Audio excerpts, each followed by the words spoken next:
Have you ever stopped and asked yourself, why do I keep reaching for the bottle? Why do I keep looking at pornography? Why do I get angry so easily? Why does it always feel like I can't get ahead in life? You may be asking those kinds of questions of yourself, but we're going to try and answer that for you today. So stay tuned. My name is Corey. Welcome to the Anchorman YouTube channel. We exist to help you become the man that God has called you to be. So why do you do what you do? I mean, there's some secondary reasons on why we do what we do.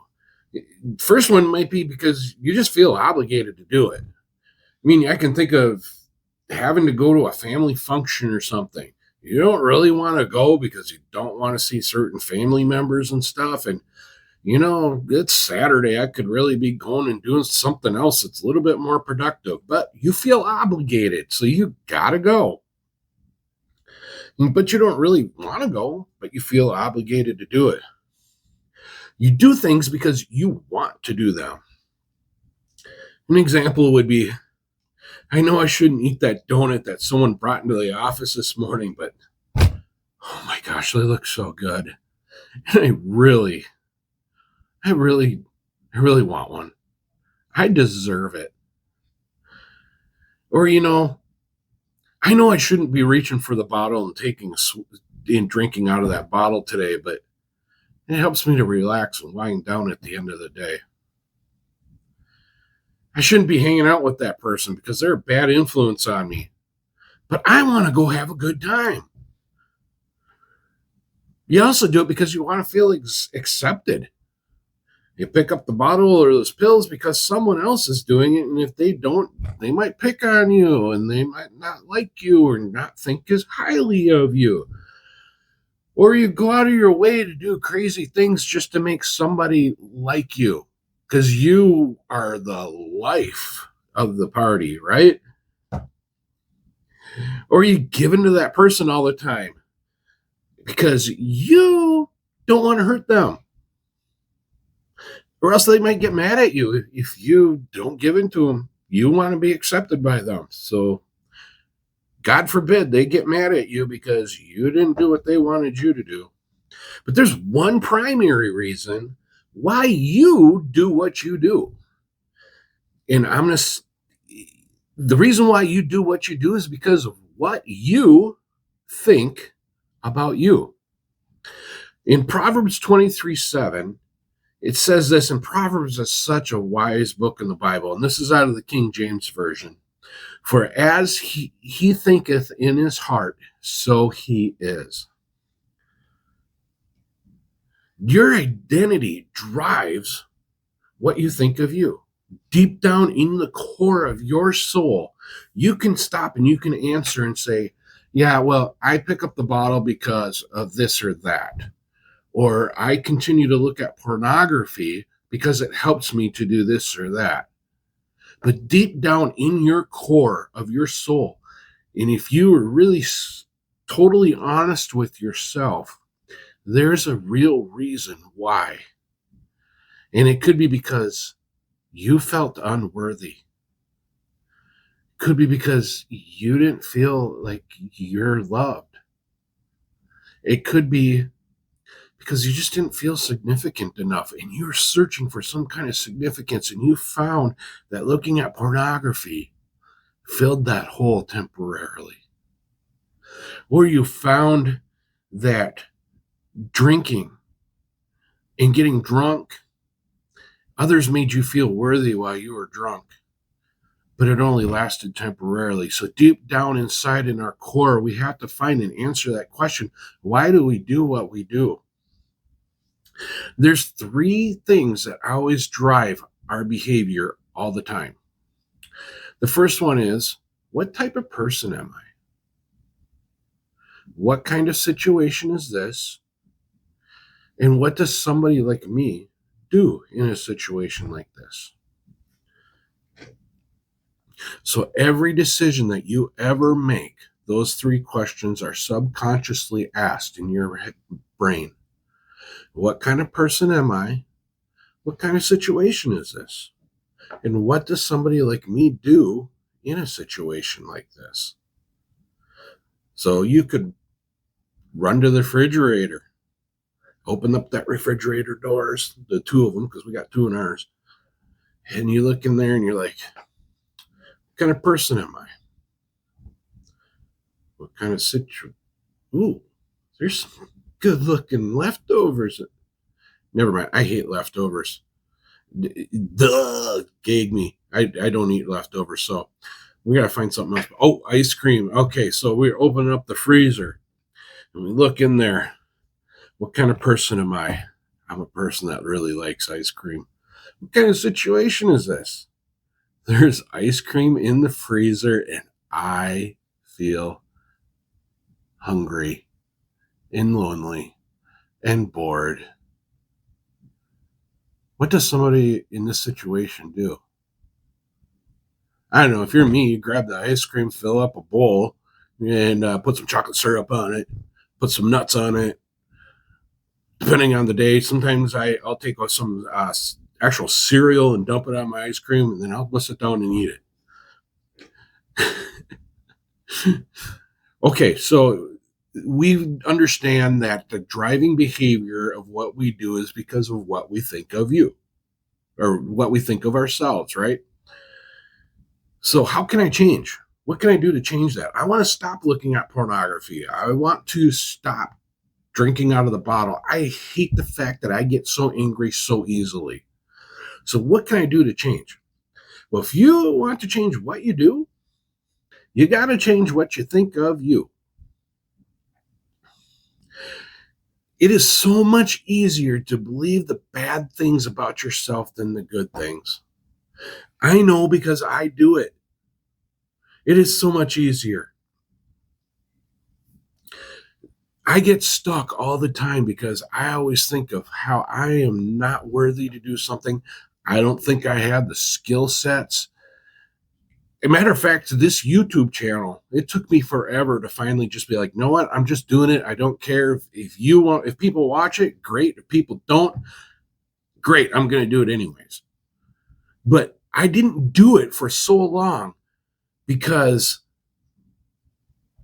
I believed the bad things about myself more than the good things. And the bad things, I felt like I can't do it. I don't have skills. Nobody's going to watch my channel. I'm just going to fail anyways because I fail at everything else. And those are the bad things that I keep hearing in my head. And my full confession, I really struggle with my self worth. I struggle with feeling worthy when it comes to my job at work. I constantly worry that I'm going to get fired because I tell myself that I'm not good enough. And I tell myself I'm just going to end up screwing it all up. Why do we tend to continue to think the bad things about ourselves? The answer is this: it's because the devil is a liar. The devil hates you. He wants you to live in bondage and not live the kind of life that God promises for you. All right, in John 8:44, the New Living Translation, the devil has always hated the truth because there is no truth in him. When he lies, it is consistent with his character, for he is the father of lies. Satan has been lying to you since the day you were born, telling you that you are not worthy, telling you that you are not good enough, telling you that you will always be poor, telling you that you are a loser. He's been telling you, and we've gotten so used to it that Jesus said this in the next verse in John 8:45. He says, so when I tell you the truth, you just don't naturally believe me. Because it's so much easier to believe the lies than it is to believe what Jesus said about us. We've gotten so used to hearing it. You will never be faithful. So why bother? You're never going to be free from alcohol. You will always be an addict. You will always be stuck, and you will never get ahead in life. And you're going to fail no matter how hard you try. Those are the lies that Satan continues to tell us all the time, and we listen to them. I do it. I know. It is so much easier to believe the lies. The devil never comes and tells you, hey, you did a good job today. No, he comes to tell you, he tells you not that you did something bad when you screw up. He tells you, you are bad. You're not worthy. You're not loved. You're pathetic. And you should be ashamed of what you become. You will always be an addict. You're always going to be a loser. You will never be able to change. So why even bother changing? Your distorted identity sabotages all your success. Recently, there's a young man I've been really animated today, but hey, somebody needs to hear this. Recently, there's a young man that our family knows. He needed to study for a test. He needed to get a certification for a job that he applied for. And unfortunately, all his life, he's always been told, you're a failure. You're not smart enough. You're never going to succeed. You've got a learning disability, so you're stupid. And I saw my daughter trying to help this young man study for this test.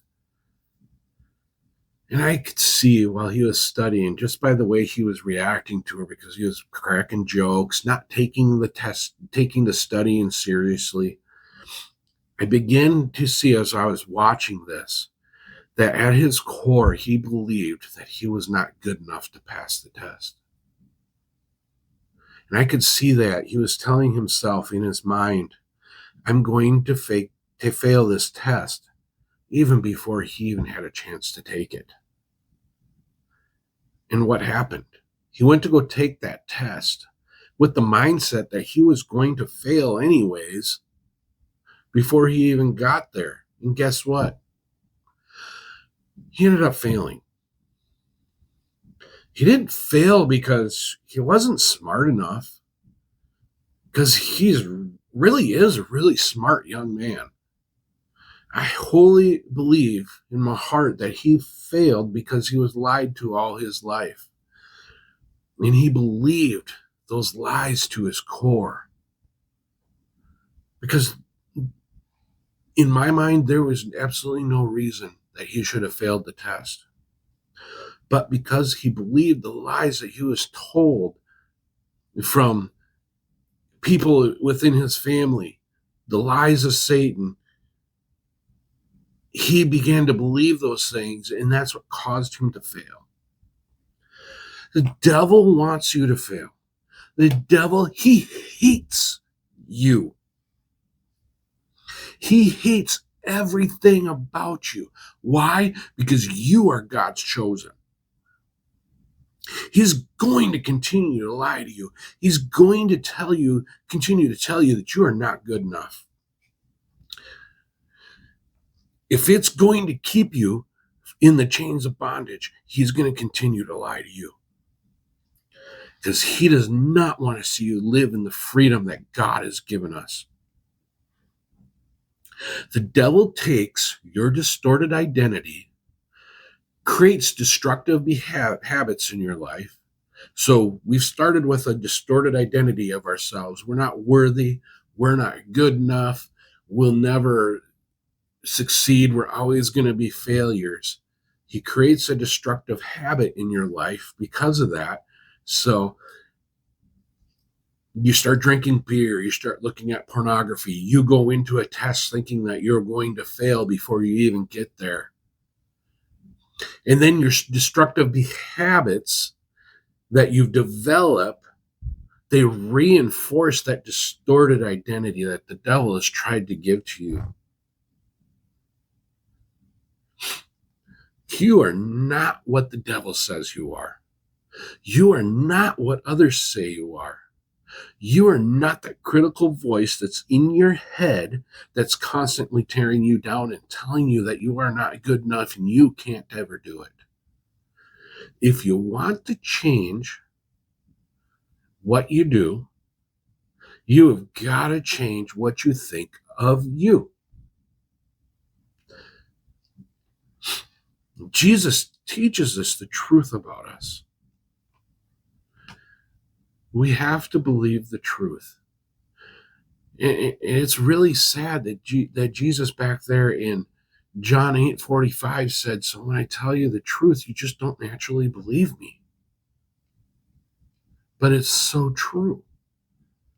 We've got to change what we believe about ourselves and start believing what God and Jesus thinks about us. So how do we break the devil's destructive cycle? If you want to break the devil's destructive cycle, if you want to change what you do, we've got to change what we think of us. So you've got to change what you think of you. Because you are not what the devil says you are. You are not what others say you are. A Christ-centered identity leads to Christ-honoring habits. And Christ-honoring habits reinforce a Christ-centered identity. So if we begin believing what Christ says we are, we're going to start doing Christ-honoring things. And when we start doing those Christ-honoring things, those things reinforce what Jesus has said about us. So if you want to change what you do and change what you think about you, you've got to start with the who. Start with who you want to become. Start with a Christ-centered identity. So who do you want to become? I am someone who is sober and has a testimony to the power of Christ's ability to change a life. I am a person who is wholly present and intentional. I am a man of God who serves my wife and my children. I am a Christian who reads his Bible every day. Start seeking God for a new identity, and he will give you the power to change who you are. Ephesians 4:21 through 24 says this: since you have heard about Jesus and have learned the truth that comes from him, throw off your old sinful nature and your former way of life, which is corrupted by lust and deception. Instead, let the Spirit renew your thoughts and your attitudes. Put on a new nature, created to be like God, truly righteous and truly holy. You are who Christ says you are. So what does Christ say that you are?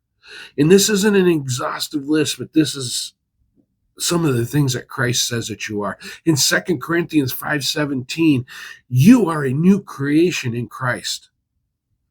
Ephesians 2:10, you are God's workmanship. In Matthew 5:14 through 16, you are the light of the world. In 2 Corinthians 5:20, you are an ambassador of Jesus Christ. In Romans 8:31 through 39, you are more than a conqueror. In Romans 9:26, you are a child of the living God. In Ephesians 1:4 through 5, you have been chosen. In Deuteronomy 14:2, you've been set apart. That is who you truly are. Yes, it's easier to believe the lies. Everything the devil does is to keep you from having freedom in Jesus Christ. So he's going to continue to tell you lies. It's in his character. It's in his nature. He can't do nothing but lie. But the truth is this: Jesus is the truth, and the truth is going to set you free. Stop being what you think about you. Start to think about what he says about you. Change your identity, and it will change your habits. You will become the person that God has called you to be. I don't know about you, but I'm excited about that. I've known I've needed to change some things in my life for so long, and it's held me back because I've stopped and I believed what the devil said about me, and things like, you will always be stuck. You're not smart enough to do this. You will never be financially free. You are just a loser.